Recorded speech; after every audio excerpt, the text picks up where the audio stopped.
Manitoba Liquor Marts presents The Great Tastes of Manitoba.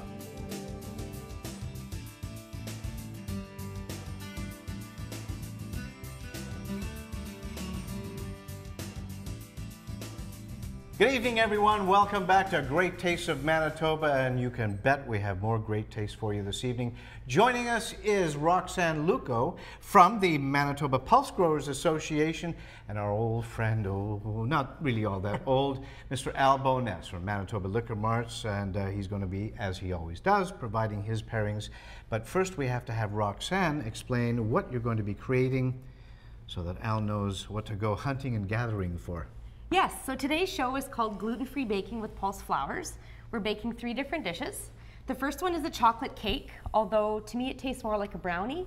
It's very moist and has a very strong cocoa flavor.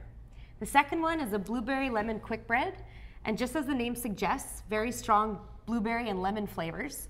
The sliced almonds in it also give it great flavor and a bit of texture. A quick bread, I've never heard that. Bread, yes. And then? And then an apple crisp. Ooh, this one's my favorite. It's super sweet, super delicious. You really taste the brown sugar. There's also cinnamon, nutmeg, and cloves in there, so those spices really enhance the flavor. It's delicious served warm with ice cream. I bet it is. It is. Well, Al, I know you like desserts. Love desserts, and all the flavors, everything here sounds really great. I do have a question though, not related to that. You said this is gluten-free, so I'm assuming that's an important aspect here. Yes. Okay, that makes it a little bit challenging for me. I'm going to have to look into that a bit. But you're always up to that challenge. You've never disappointed us. Oh, well, me a couple of times, but really, them, no, never. Well, I'm going to try. I'll be back. Okay, hunt and gather. Now, Roxanne, where do you want to start? Yes. Well, I thought I'd start by telling the viewers a little bit what pulses are. I think people are still kind of learning. It's a term that's not used very commonly. So pulses are the dry edible seeds of legume crops. Legumes are plants with pods, so they include beans, peas, chickpeas, and lentils. Most people, I think, consume pulses in the whole seed form. So for example, like a kidney bean. The kidney beans there, you would add them to your soup or chili, spaghetti sauce. As well, vegetarians use them as their staple source of protein. Yes. What I'd like to show the viewers at home today is that there are other ways to get pulses into your diet. For example, black bean puree. That's actually going to be featured in our first recipe today, so I'll talk about it in a little bit. And finally, chickpea flour.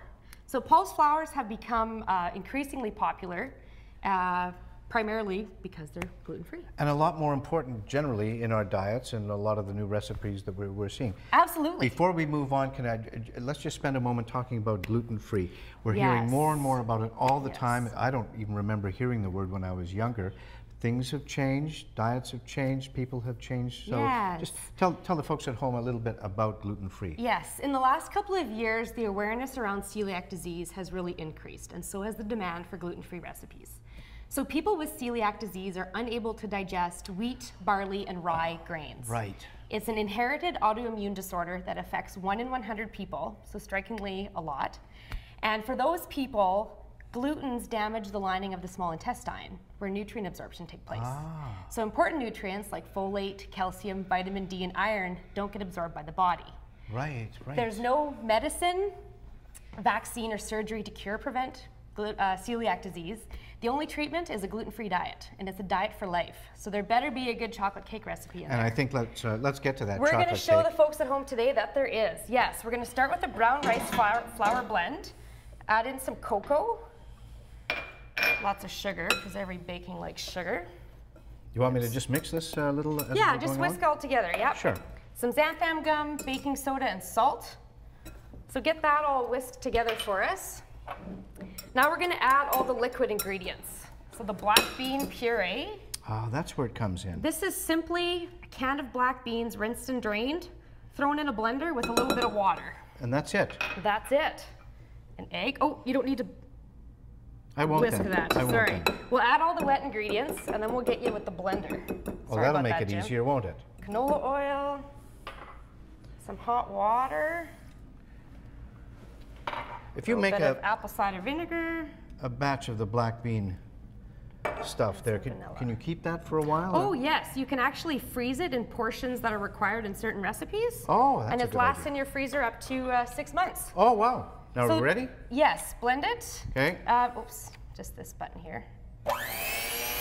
Only takes about 20 seconds. It really doesn't take long to blend gluten-free baking products. As long as it's all mixed together, it's considered done.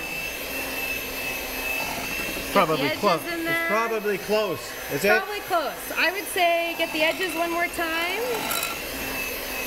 I would say you're done. Yeah. So shut the, woo, That's okay. shut the beater off. No, I like giving it a little gas at the end. You just bang it on the edge of the pan, actually. There. It generally falls right off. So we're going to pour that into a greased pan. If you want the spatula to help you out. Sure. Okay. Get this going.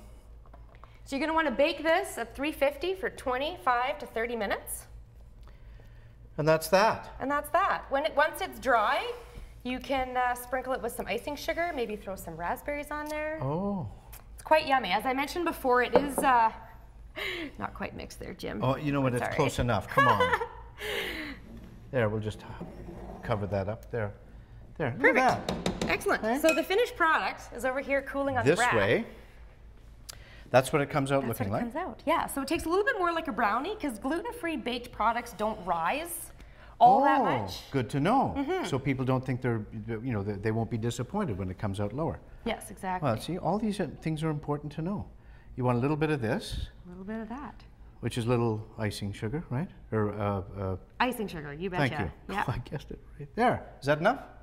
Look That's at this. enough. Beautiful. Thank you, Roxanne. This is recipe number 1. We'll be back with the other 2 and Al a little later on, right after this.